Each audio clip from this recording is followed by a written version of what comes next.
우리는 지금까지 서대반이 전한 설교의 내용을 가지고 10시간에 걸쳐서 함께 살펴보았습니다.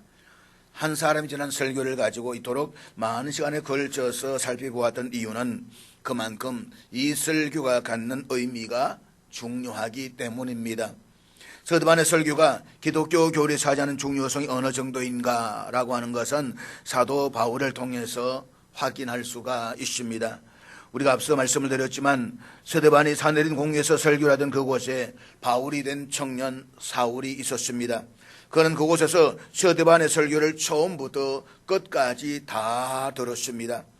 그는 십자가에 못 박혀 죽은 나사렛 예수에 관한 메시지를 전하는 서대반이 처형당하는 것을 마땅히 여기면서도 그의 당당한 순교의 장면과 또 그가 전했던 메시지의 내용에 대해서 많은 생각을 했을 것입니다. 그러다가 다메섹 도상에서 부활의 주님을 만난 이후 그는 그때 들었던 서대반의 설교 내용과 함께 그 방법론을 가지고 성경을 해석하면서 일평생 복음을 전했습니다. 바울의 서신을 읽어보면 이 서대반의 설교의 내용과 거의 맥락을 같이 한다는 것을 우리가 확인할 수가 있습니다. 그리고 그도 복음을 전하다가 로마에서 순교를 했습니다. 그러니까 서대반은 이 한 번의 설교를 하고 죽었지만 그의 설교는 사도 바울에게로 이어진 것입니다.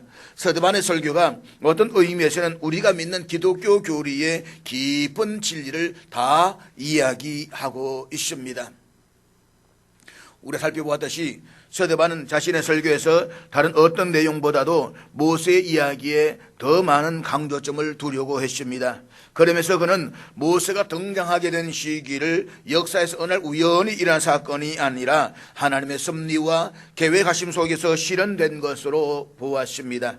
그래서 서대반은 모세가 등장하게 된 시기를 이렇게 말합니다. 하나님이 아브라함에게 약속하신 때가 가까우매. 하나님께서 아브라함에게 약속하신 시기가 다가왔을 때에 두 가지의 현상이 일어났습니다. 첫째는 이스라엘 백성들이 애굽에서 심히 번성하게 되었다는 것이고, 둘째는 요셉을 알지 못하는 새로운 왕이 애굽을 통치하면서 이스라엘 백성들을 박해하기 시작한 것입니다.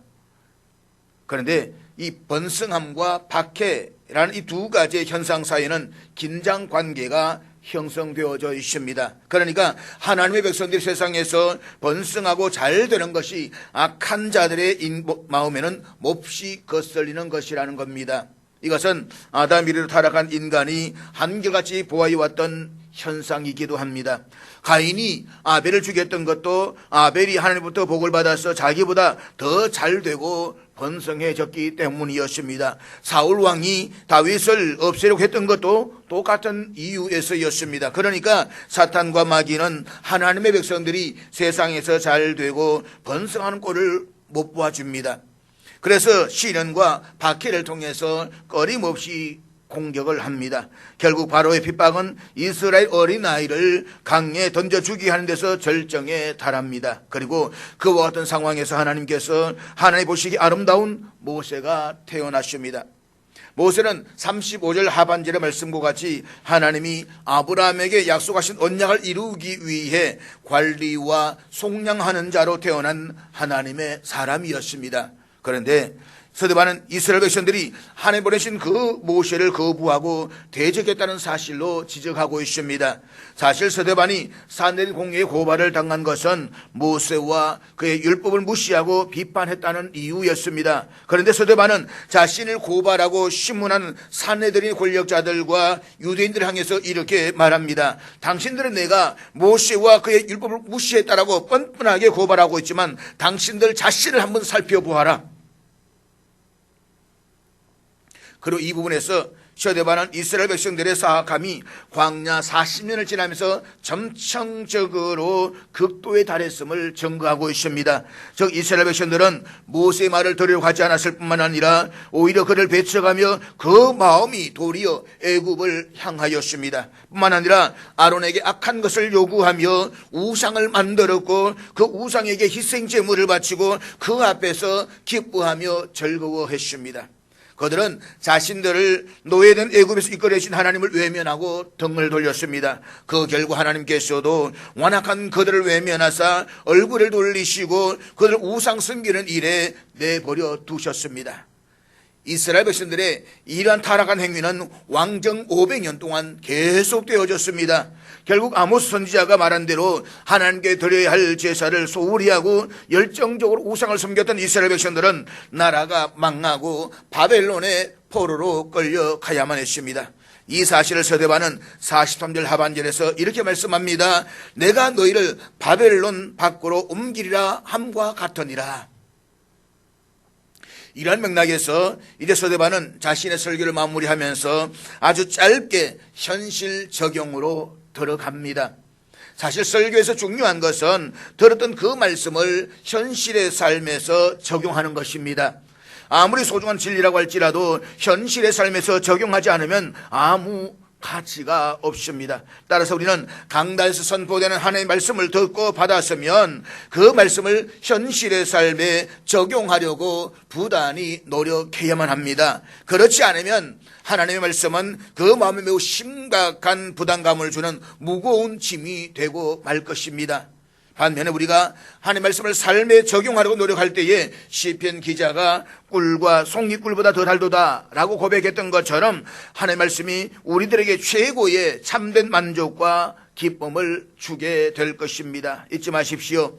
하나님은 성도들의 행복을 위해서 그들이 능히 감당할 수 있는 계명을 주시는 자비로우신 아버지시지 결코 지킬 수 없는 계명을 주셔서 성도들을 억압하고 가학적 쾌락을 즐기는 폭군이 아니라는 것입니다.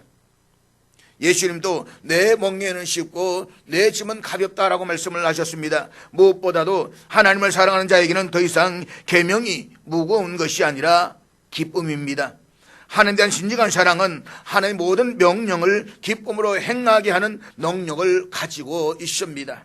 그런데 사도행전을 읽어보아서 그렇고 또 우리가 직접 경험하는 것이기도 하지만 이 하나님 말씀 앞에서 사람들은 언제나 두 가지로 반응하게 되어져 있습니다. 하나는 베드로가 오순절에 설교를 했을 때 반응했던 무리들입니다.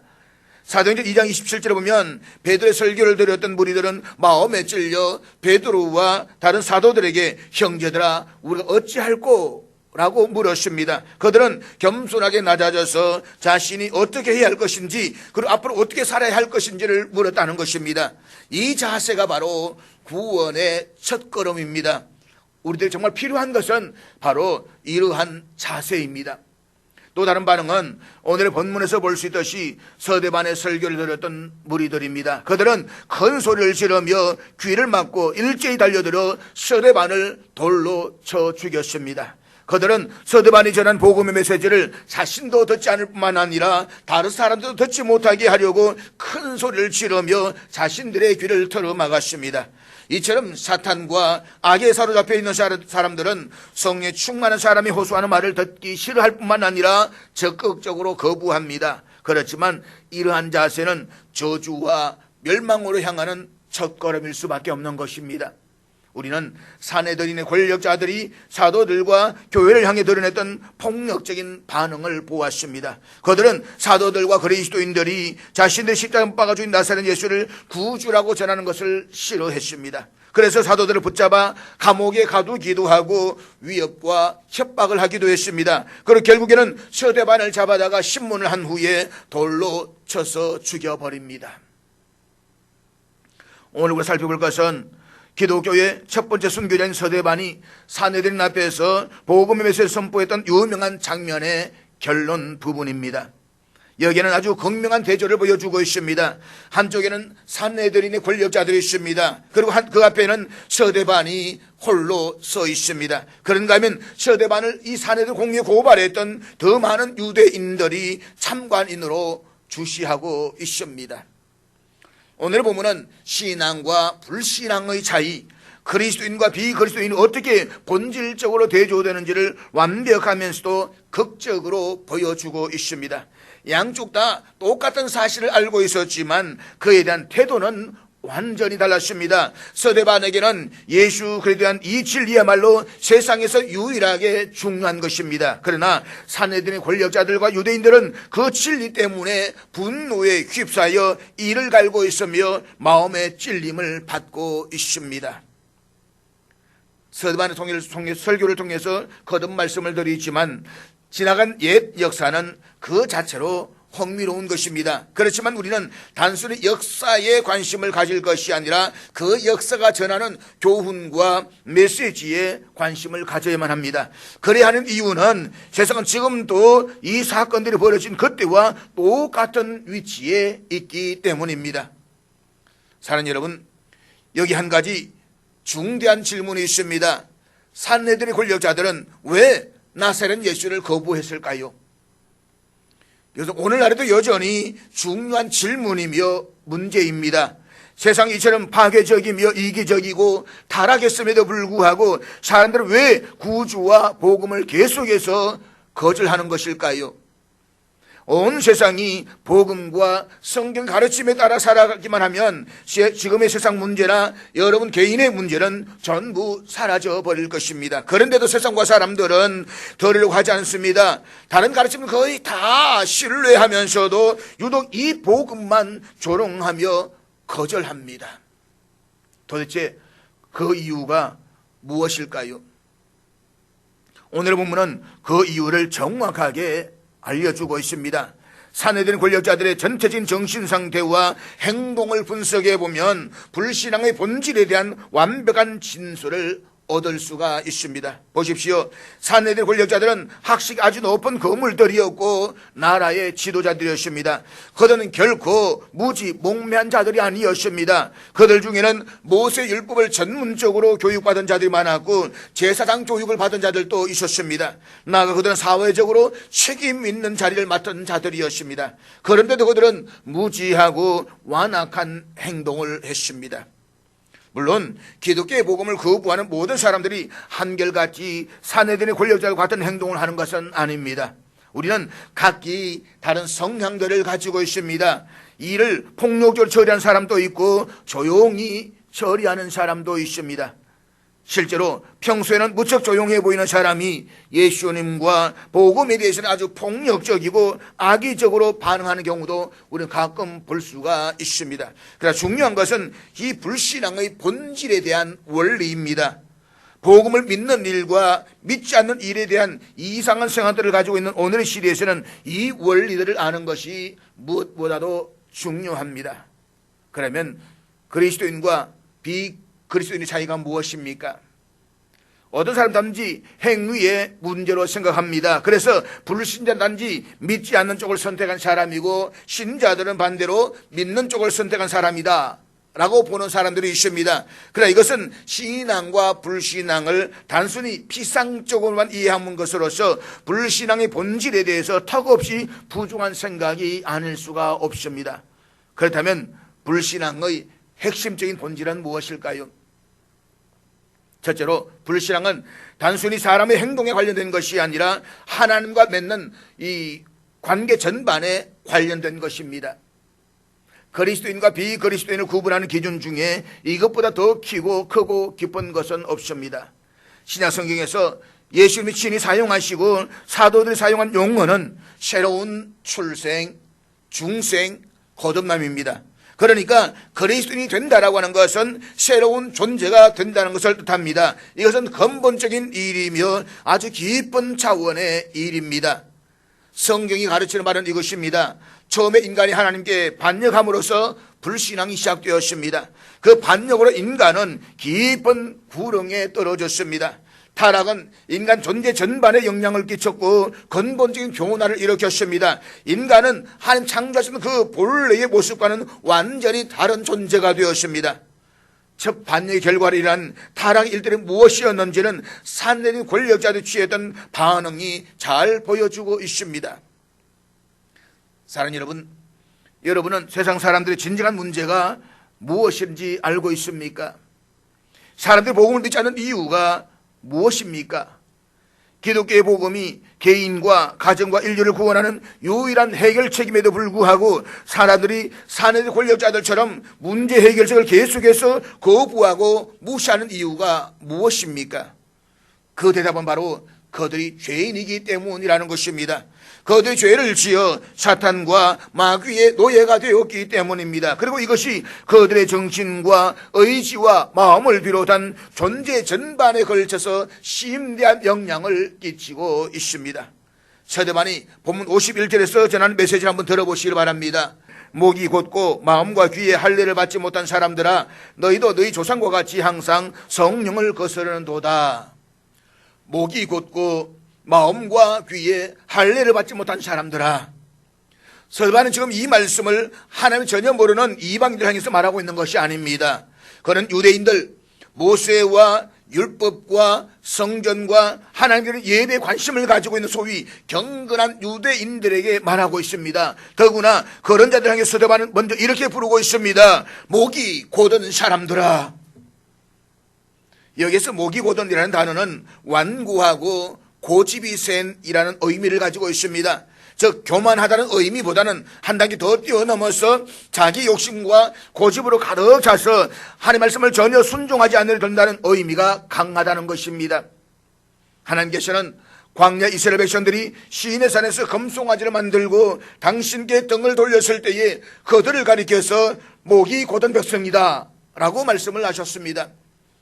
뿐만 아니라 이스라엘 백성들이 광야에서 하나님의 말씀을 거역하고 범죄할 때마다 그들을 향해서 이 목이 곧은 백성들이라고 그렇게 말씀을 하셨습니다.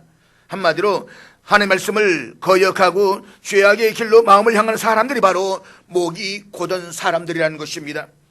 서대반이 지금 스스로 경건하고 생각하고 있는 사내들의 권력자들과 유대인들을 향해서 이렇게 말합니다. 목이 곧은 사람들아.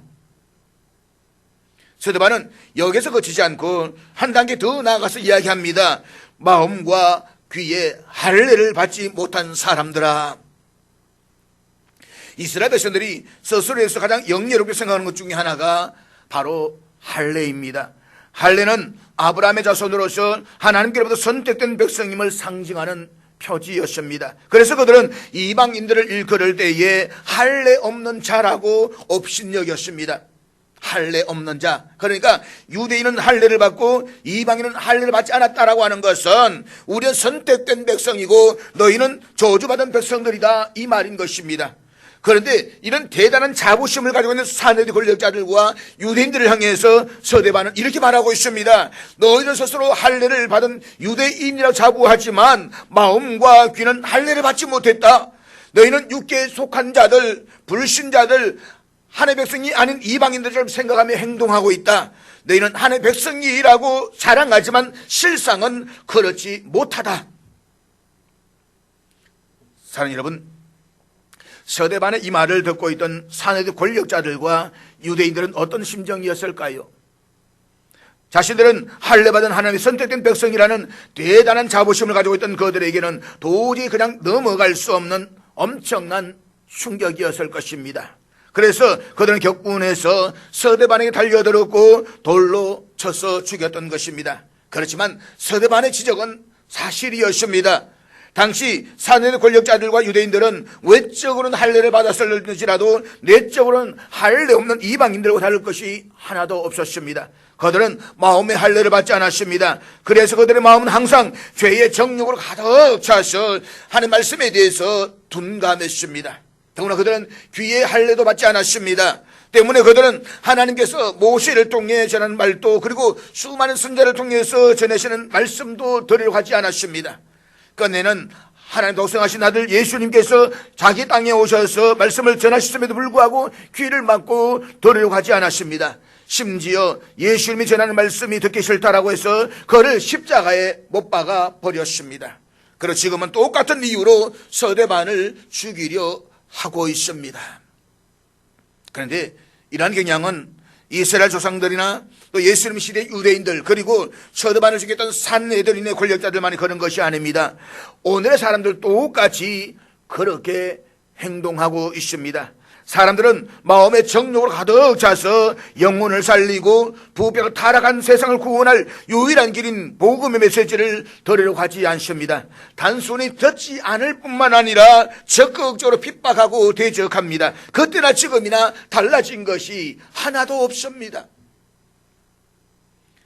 여기서 말하는 원리는 인간이 타락하고 죄를 지은 결과 태어날 때부터 하나님의 진리를 받아들이지 못하게 되었다는 것입니다. 산헤드린 권력자들이 그리스도 복음을 거절하는 이유도 그 상태에 있었기 때문입니다. 그들은 귀도 할례를 받지 못했고 마음도 할례를 받지 못했습니다. 그 상태에서 그들은 복음을 믿을 수가 없었습니다. 그러므로 사도 바울은 로마서 2장 29절에서 이렇게 말씀하고 있습니다. 오직 이면적 유대인이 유대인이 아니며 할례는 마음에 할지니 영에 있고 율법 조문에 있지 아니한 것이라. 그 칭찬이 사람에게서가 아니요 다만 하나님에게서니라. 앞절에서 사도 바울은 겉모양으로 유대인이라고 해서 유대인이 아니요 겉모양으로 살갗에 할례를 받았다라고 해서 할례가 아니다라고 말합니다. 그러니까 육신의 할례는 아무 의미가 없으며 마음의 할례만이 중요하다는 것입니다. 더구나 그들은 겉으로 보기에는 분명히 율법을 지닌 유대인이었지만 실제로는 율법 없는 자들이었습니다. 외면적으로는 그들이 모세의 자리에 앉았으므로 모세의 제자처럼 보였지만 실제로는 지옥 판결을 피할 수 없는 진노의 자식들이었습니다. 그러므로 사도 바울은 말합니다. 할례는 마음에 할지니. 이 마음의 할례에 대해서 예레미야 선지자는 마음 가죽을 베는 것, 그렇게 말했습니다. 마음 가죽을 베는 것. 그러니까 우리의 마음을 찢어야 한다는 말씀인 것입니다. 가슴에 피가 철철 흐를 정도로 우리의 마음이 통회하고 자복하는 마음이 되어야 한다는 것입니다. 즉 귀에 할례를 받아야 하며 마음에 할례를 받아야만 합니다. 근본적인 수술을 받아야만 합니다. 그래야만 비로소 복음의 진리를 받아들일 수가 있습니다. 스데반이 산헤드린 권력자들이 사는 말, 그리고 바울이 모든 육에 속한 사람들이 사는 말이 바로 이것입니다. 그 이유는 영적인 이해력 자체가 그들에게는 없기 때문입니다. 그러므로 우리는 성령을 받아야만 합니다. 성령을 받아야만 합니다. 성령을 받으십시오. 영적인 능력은 성령이 있어야만 우리가 해석할 수가 있습니다. 영적인 능력이 있어야 영적인 일들을 이해할 수가 있습니다. 소통의 영이 없는 사람은 결코 영적인 일을 이해하지를 못합니다.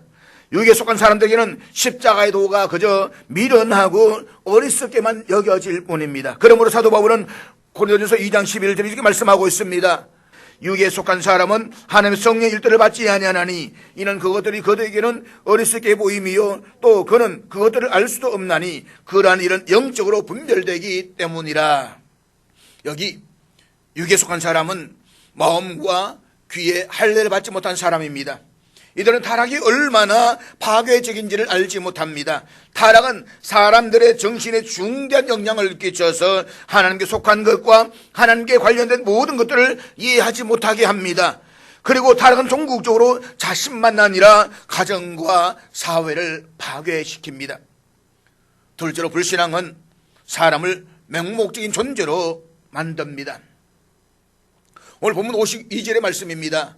너희 조상들이 선자들 중에 누구를 받게 하지 아니하였느냐? 어인이 오시리라 예관자들을 그들이 죽였고 이제 너희는 그 어인을 잡아준 자여 살인한 자가 되나니. 스데반은 중생하지 못한 자들의 맹목성과 불신자들의 무능함, 그리고 바로 앞에 주어진 진리도 보지 못하는 실상을 이렇게 지금 이야기하고 있는 것입니다. 한마디로 진리가 눈앞에 있어도 보지 못한다는 것입니다. 무엇보다 불신자에게는 믿는 일이 허락되어져 있지 않습니다. 따라 사람들은 맹목적으로 예수 그리스도의 복음을 믿지 않습니다. 그들 믿지 않는 데는 딱히 다른 이유가 없습니다. 무조건 싫다는 것입니다. 마음이 완악하기 때문에, 죄로 덮여져 있기 때문에 모든 것을 다 거부하는 것입니다. 오직 성령께서 우리에게 빛을 조명해 주시고 성령이 우리에게 은혜를 주실 때에만 말씀을 받아들일 수가 있는 것입니다. 그래서 우리가 성령을 받아야 되고 중생해야 된다라고 하는 것입니다. 복음은 분명히 개인과 가정과 사회를 구원합니다. 복음 외에 다른 길과 다른 방법은 없습니다. 그렇기 때문에 구원을 받고자 한다면 모든 사람은 복음을 받아들여야만 합니다. 그러면 세상 사람들은 이 놀라운 구원의 복음을 거부합니다. 그들이 복음을 거부하는 이유는 딱히 다른 것이 있는 것이 아닙니다. 그들은 무조건 거부합니다. 그들은 목이 뻣뻣합니다. 완고합니다. 불신자의 문제점은 그들에게 들을 능력이 없을 뿐만 아니라 들을 마음도 없다는 것입니다. 그들은 스스로 듣는 것을 허락하지 않습니다. 처음부터 적극적으로 아예 저항할 작정을 하고 있다는 것입니다. 한마디로 불신앙은 맹목적이며 무모합니다. 완전히 감정적입니다. 그들은 처음에 진리에 대하면 짜증 같은 것이 나면서 전체적으로 불쾌감이 생깁니다. 그래서 비웃고 조롱하면서 대적하려고 한다는 것입니다. 다른 이야기는 잘 떠듣습니다. 보이스피싱 소리는 잘 떠들으면서 복음의 소리는 다 거부하는 것입니다. 그것이 왜 그렇습니까? 바로 죄의 맹목성 때문이다라고 하는 것입니다. 그런데 이 불신앙은 단순히 믿지 않는 데서 끝나지 않습니다. 복음을 거부하는 데서 끝나는 것이 아니라 불신앙은 다음에 세 가지 적극적인 행동을 나타낸다는 것입니다. 첫째로 불신앙은 성령을 거스려 행동합니다. 구약에 많은 참된 선자들은 성령의 감동을 받아서 의로우신 메시아가 오실 것이라는 사실에서 예언을 했습니다. 그러나 역사적으로 볼 때 유대인들은 메시아 도래를 예언하면서 의롭게 살라고 촉구했던 선자들을 잡아 죽이는 일을 서슴지 않았습니다. 전성에 의하면 이사야 선자는 톱으로 잘려 죽었고 예레미야 선자는 애굽으로 끌려가 돌에 맞아 죽었다라고 합니다. 한마디로 그들은 성령을 거스려 하나님을 대적했습니다. 그런데 서대반의 설교를 듣고 있던 산헤드린 권력자들과 유대인들도 그들 조상들과 똑같이 성령을 거스려 행동하고 있습니다. 너희가 항상 성령을 거슬려. 지금 산의 권력자들과 유대인들이 들은 이 서대반의 메시지는 성령의 능력과 나타남 있는 설교였습니다. 우리는 앞서 사도행전 6장 8절에 보면 서대반이 은혜와 권능이 충만하여 큰 기사와 표적을 민간에 행하였다라고 했습니다. 그들은 성령이 충만한 서대반의 말에 대답할 수가 없었고 한마디도 반박할 수가 없었습니다.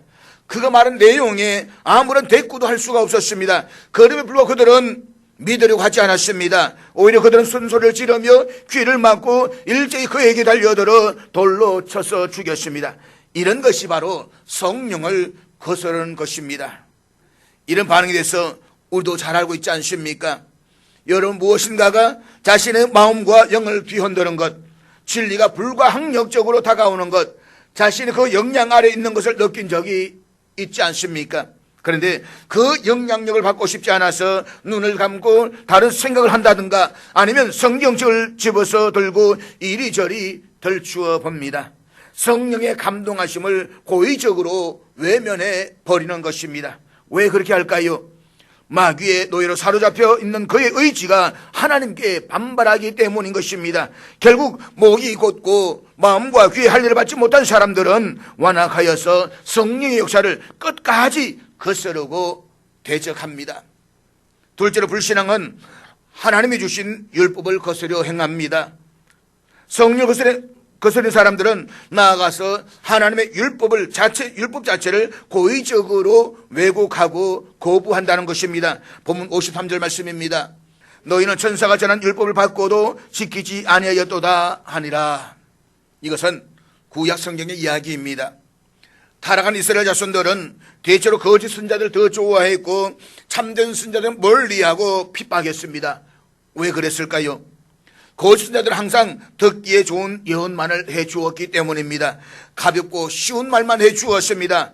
예레미야 선자는 거짓 선자에 대해서 이렇게 말하고 있는데 예레미야 6장 14절 말씀을 우리 다 같이 읽도록 하겠습니다. 그들이 내 백성의 상처를 가볍게 여기면서 말하기를 평강하다 평강하다 하나 평강이 없도다. 본문에서 예레미야 선자는 무자격 의로 행위를 하는 사이비 의사의 비유를 통해서 거짓 선자들이 얼마나 거짓과 탐욕에 빠져 있는가를 폭로하고 있습니다. 타락한 거짓 선자들은 마치 자격이 없는 의사가 중환자의 상처를 건성으로 치료하는 것처럼 백성들의 영적인 아픔과 신음소리를 대수롭지 않게 여기고 가진 가문 일설로 그들을 미혹했습니다. 사실 거짓 선자들도 여호와의 율법을 잘 알고 있었으며 거짓과 탐욕으로 썩어버린 그 백성들을 위해 하나님의 무서운 진노와 심판이 쏟아질 것도 알고 있었습니다. 그렇지만 자신들도 거짓과 탐욕에 빠져 있었기 때문에 그 백성들의 죄악을 지적할 수가 없었습니다. 오히려 거짓 선자들은 듣기 좋은 말로 그들을 위로하고 안심시키기에 분주했다는 것입니다. 그들이 그렇게 할 수가 있었던 것은 백성들이 그런 거짓된 소리를 더 듣고 싶어 했기 때문입니다. 그래서 백성들은 자신들의 죄악된 행위를 분석하고 정죄하면서 실상을 폭로하며 하나님의 말씀을 전한 참된 선지자들에게 그런 소리를 하지 마라, 그런 말 하지 마라 라고 하면서 위협하고 핍박했을 뿐만 아니라 죽이기까지 했습니다. 온 나라가 하나님의 선자들이 전한 말씀을 보지를 못했고 매번 그 메시지에 저항했습니다. 그런데 그들이 괜한 그렇게 행동한 것이 아닙니다. 눈이 멀었기 때문에 그렇게 행동한 것입니다. 그래서 고선들은 언제나 백성들 향해서 샬롬, 샬롬이라고 예언했습니다. 그렇지만 예레미야 선자가 보았을 때 그 어느 곳에서도 참된 샬롬은 존재하지 않았습니다. 다가오는 하나님의 무서운 심판의 날을 피할 수 없게 하는 심각한 죄악만 가득할 뿐이었던 것입니다. 천사가 전한 율법을 받고도 지키지 아니하였도다. 바리새인들이 이런 짓을 했습니다. 그들은 하나님의 율법을 회피했고 자신들에게 맞게 비틀어버렸습니다. 그들은 율법을 자랑하고 칭송하면서도 그 율법을 지키지 않았습니다. 백성들의 율법을 요구하면서도 정작 자신들은 그 율법을 지키지 않았습니다. 그들 아주 고의적으로 그렇게 했습니다. 이런 것이 바로 윗선이라는 것입니다. 그런데 이런 행동은 오늘날에도 다를 것이 하나도 없습니다. 오늘 현대인들도 자신이 듣고 싶어하는 소리만을 들으려고 합니다. 설교자 강단에서 죄와 불의와 불륜을 지적하는 것을 부담스러워합니다. 제발 좀 좋은 말, 소리 듣기 쉬운 말, 평강과 축복하는 말, 이런 말을 해달라는 것입니다. 예레미야 선자의 시대에 이스라엘 백성들처럼 참된 평강이 없는데도 불구하고 평강하다만을 외쳐주기를 바라고 있는 것입니다. 그러나 기억하십시오. 이러한 자세는 하나님의 무서운 진노의 심판을 향해 달려가는 길이라는 사실을 말입니다. 우리는 말씀을 드려야 되고 그 말씀을 그대로 받을 수가 있어야만 합니다. 셋째로 불신앙은 어인이신 예수 그리스도를 거스려 행했습니다. 서도반은 계속해서 산 권력자들이 범했던 엄청나게 심각한 죄를 지적하고 있습니다. 어인이 오시리라 예관자들을 그들이 죽였고 이제 너희는 그 어인을 잡아준 자요 살인한 자가 되나니. 서대반은 어인이 오시라고 예언한 참된 선자들을 죽인 조상들을 언급한 데 이어서 현대 사내들의 권력자들과 유대인들이 그 어인이신 예수 그리스도를 죽였다라고 아주 직설적으로 고발하고 있습니다. 참으로 이상하지 않습니까? 사내들 권력자들은 과거 선자들의 기록을 가지고 있는 학식이 있고 경건한 사람들이었습니다. 그 기록을 연구하고 그 기록에 관심을 기울였던 사람들입니다. 메시아가 언제 오실까? 그 메시아에 오시면 현상에서 주목했던 사람들이었습니다. 그런데 놀랍게도 사내들의 권력자들은 나세는 예수가 구약의 선자들이 전했던 그 모든 예언의 성취라는 사실을 완전히 놓쳐버렸습니다. 그뿐만이 아닙니다. 사내들 권력자들은 실제로 그를 보고 그의 말을 듣고 그 행하신 기적을 보았으면서도 그를 알아보지 못했습니다. 사도 요한이 증언한 대로 말씀이 육신이 되어 우리 가운데 거하신 분이심에도 불구하고 그들은 이 사람 이 목수밖에 보지 못했던 것입니다. 사랑하는 여러분, 모든 인간은 아담의 원죄를 물려받았습니다. 그렇기 때문에 타고난 상태의 그대로는 결코 하나님의 성령이 임하시는 일들을 이해할 수가 없습니다. 저와 여러의 본성은 뒤틀려 있고 왜곡되어져 있으며 타락해 있습니다. 저와 여러분은 마음과 귀에 할례를 받지 못한 사람들입니다. 그래서 우리 모두는 허물과 죄로 죽었습니다. 잊지 마십시오. 저와 여러분은 스스로의 힘으로 결코 믿음을 가질 수가 없습니다. 사내들의 권력자들이 드러내고 있는 이 불신앙을 한번 보십시오. 그런 불신앙이 오늘 저와 여러분 속에도 있습니다. 그러나 우리는 사내들 권력자들이나 유대인과 같은 길을 걷지 않도록 해야만 합니다. 여러분들을 그 불신앙에서 이끌어내고 건져내실 수 있는 분은 오직 하나님뿐이십니다. 예수 그리스도께서 이 세상에 오셔서 하신 일이 바로 그것입니다. 그러므로 예수 그리스도를 앙망하십시오. 통회하는 마음으로 나를 불쌍히 여겨달라고 부르셨습시오. 그러면 주께서 불쌍히 여겨주시고 우리에게 성령을 부어주실 것입니다. 그 놀랍게도 진리가 눈에 들어올 것입니다. 여러분 귀가 즐겁게 그 소리를 들을 것이고 여러분의 마음이 기쁘게 그것을 믿으며 그때부터 간절한 순종의 의지가 생겨날 것입니다. 나아가 하나님께 우리 자신을 드리게 될 것이며 그의 영광과 찬송을 위해서 남은 삶을 살아가게 될 것입니다.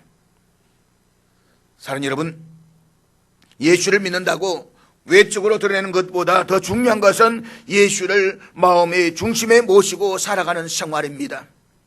속사람이 새롭게 변화된 사람이야말로 진정한 그리스도인이라고 말할 수가 있습니다. 우리가 서대반의 설교에서 주목해야 하는 것이 바로 이 믿음의 반응입니다. 우리가 어렵감을 받는 것은 오직 믿음으로서인 것입니다. 그러므로 우리 모두가 귀와 마음의 할례를 받고 겸손하게 하나님의 말씀을 기쁘게 받아들이고 그 말씀에 믿음으로 반응함으로써 승리하는 성도의 삶을 살아갈 수 있기를 주의 이름으로 축복합니다.